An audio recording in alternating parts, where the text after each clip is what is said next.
करवा चौथ हिंदू धर्म में सबसे बड़ा व्रत माना गया है। बहुत ही इम्पॉर्टेंट व्रत है ये। सिर्फ औरतें ही क्यों करती हैं ये व्रत? आज बहुत सारी पढ़ी लिखी औरतें अपने धर्म को, अपनी संस्कृति को, रीति रिवाजों को नहीं मानती हैं। वो कहती हैं कि सिर्फ औरतें ही व्रत क्यों करें, औरतें ही क्यों भूखी रहें, औरतें ही क्यों पति की लंबी उम्र मांगे। आज मैं उनको बताना चाहती हूँ कि क्यों हिंदू धर्म में जितने भी व्रत हैं वो सिर्फ औरतें ही क्यों करती हैं। और आज जो औरतें अपने हिंदू धर्म के रीति रिवाजों का मजाक बना रही है ना, मैं कह रही हूँ कि आप बहुत बड़ा पाप कर रही हो, बहुत बड़ा पाप। आपको पता नहीं है कि आप क्या खो रही हो और क्या पा रही हो।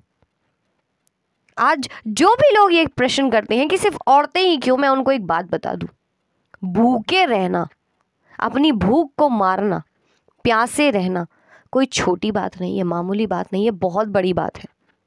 इंसान एक सेकंड प्यासा नहीं रह सकता। अगर आपको प्यास लगी है तो आपको पानी चाहिए।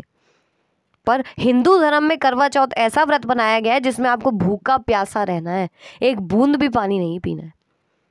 तो कितना बड़ा आपका टेस्ट होता है आपके पेशेंस का। तो ये पेशेंस भगवान ने सिर्फ औरतों को ही दिया है, ये शक्ति भगवान ने सिर्फ औरतों को ही दी है। आपको इतना शक्तिशाली भगवान ने बनाया है कि आप रह सकती हो, इसीलिए ये व्रत औरतें ही करती हैं। औरतों के अंदर इतनी शक्ति होती है, इसीलिए तो वो ये सब कर पाती हैं। एक औरत ही तो है जो अपने बारे में ना सोच के अपने पति के बारे में सोचती है। आज की दुनिया में कौन किसके बारे में सोचता है, पर एक पत्नी है जो अपने पति के बारे में सोचती है। वो कितना बड़ा काम वो करती है। आज के ज़माने में कौन सोचता है? बड़े बड़े साधु संत जिनकी पूजा होती है ना, जिनके आगे दुनिया सर झुकाती है, वो भूखे प्यासे रहते हैं, वो दूसरों के बारे में सोचते हैं। तो सोचिए आपको कितना मान सम्मान दिया जाता है।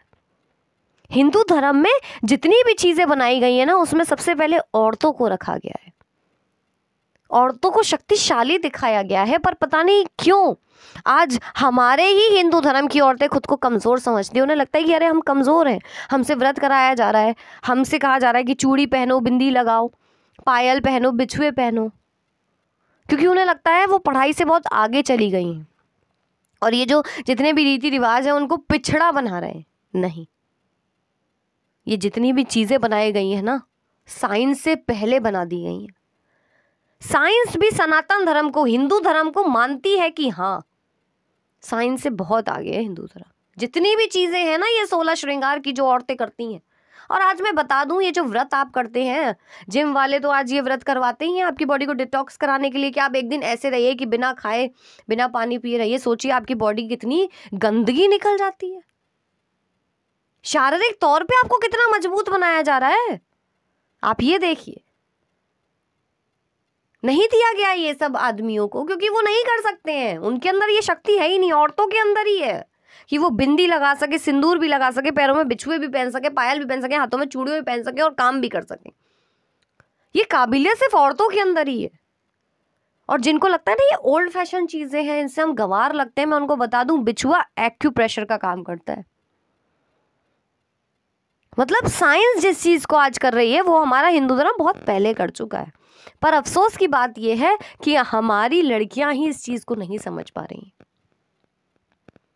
आज लोगों को लगता है पैसा बहुत जरूरी है, तो पैसे में मल्टीनेशनल कंपनीज में अगर आप काम कर रहे हैं तो ये सब चीजें बहुत बेकार लगेंगी, आपको गंवार समझा जाएगा। मैं आपको बता दूं, जिस पैसे के पीछे आप भागते हो ना, उस पैसे को भी हिंदू धर्म में लक्ष्मी कहा जाता है। अगर आप देखें तो लक्ष्मी को सब पाना चाहते हैं, और लक्ष्मी जी कौन है? औरत। हिंदू धर्म ऐसे ही नहीं बनाया गया है, हर चीज सोची गई है, समझी गई है, तब वो धर्म बना है। उसमें जितने भी रीति रिवाज है ना, उसका साइंटिफिक कुछ ना कुछ रीजन है। हर चीज का अपना एक रीजन है। आप गूगल करके देखिए कि 16 श्रृंगार जितने भी औरतों के हैं, जो जो चीजें पहनने की है, उसका क्या महत्व है, तो आपको समझ में आएगा। आज ये जितनी बीमारियां हो रही है ना, कोई औरत घुटने की वजह से परेशान है, कोई सर दर्द की वजह से, किसी को नींद नहीं आती है, इन सब की परेशानी ये है कि आज औरतें श्रृंगार नहीं करती हैं, पायल नहीं पहनती, बिछुए नहीं पहनती, क्योंकि ये ओल्ड फैशन चीज़ें, इससे हम गंवार लगते हैं। जिस फैशन के पीछे आप भाग रहे हैं ना, अगर आप साइंटिफिकली देखेंगे तो आपको पता चल जाएगा कि बिछुए, पायल, चूड़ी, बिंदी, सिंदूर, सिंदूर का तो बहुत महत्व है, आप खुद देखिए गूगल पे। और फिर सबसे बड़ी बात, आज जो लोगों को लगता है कि पैसा बहुत ज़रूरी है, तो पैसा भी लक्ष्मी कहा जाता है पैसे को। लक्ष्मी जी भी औरत है, स्त्री है। तो आपने कैसे ये मान लिया कि हिंदू धर्म में औरतों को कमज़ोर दिखाया जाता है?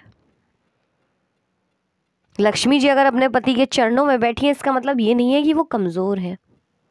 इसका मतलब ये है कि उनके अंदर कितना पेशेंस है, कितना बड़ा त्याग उन्होंने किया है कि वो अपने उनके चरणों में बैठी हैं। उनके अंदर ये काबिलियत है कि वो झुक के रह सकती हैं।